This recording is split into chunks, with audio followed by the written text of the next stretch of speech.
নিউটাউনের হোটেলে নীতিন নবীনের সঙ্গে কথা ফাইনাল হয়ে গিয়েছিল। মঙ্গলবার আনুষ্ঠানিকভাবে বিজেপিতে যোগ দিয়েছেন লিয়েন্ডার পেস। সকালেই দিল্লির সদর দফতরে পৌঁছে গিয়েছিলেন টেনিস তারকা।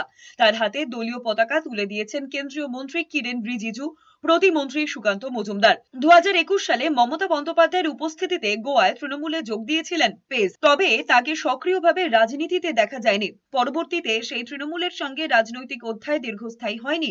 এরপর নীতিন নবীনের রাজ্য সফরে 24শে মার্চ নিউটাউনের হোটেলে বৈঠক করেছিলেন লিয়েন্ডার পেস। তখনই জল্পনা তৈরি হয়েছিল, তবে লিয়েন্ডার পেসকে এবারের বিধানসভা নির্বাচনে প্রার্থী করা হবে কিনা তা স্পষ্ট নয়। যদিও সুকান্ত মজুমদার বলেছেন, পশ্চিমবঙ্গে পরিবর্তনে গুরুত্বপূর্ণ ভূমিকা নেবেন টেনিস তারকা।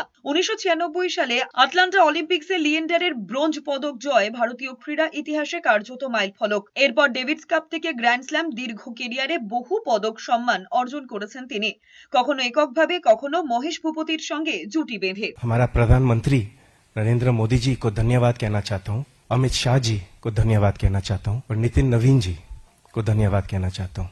बीजेपी फैमिली को जिस तरह से मेरे को नर्चर कर रहे, जिस तरह से मेरे को मौका दिए, दादा हमारे पास बैठे हैं किरण रिजिजू जी, ये जो मौका जो मिले हैं स्पोर्ट्स एजुकेशन, यूथ और देश का सेवा और देश वालों का सेवा, यूथ का सेवा करने के लिए बहुत बड़ा मौका है हमारे लिए, और इसके लिए मैं बहुत बड़ा धन्यवाद कहना चाहता हूँ प्रधानमंत्री नरेंद्र मोदी जी।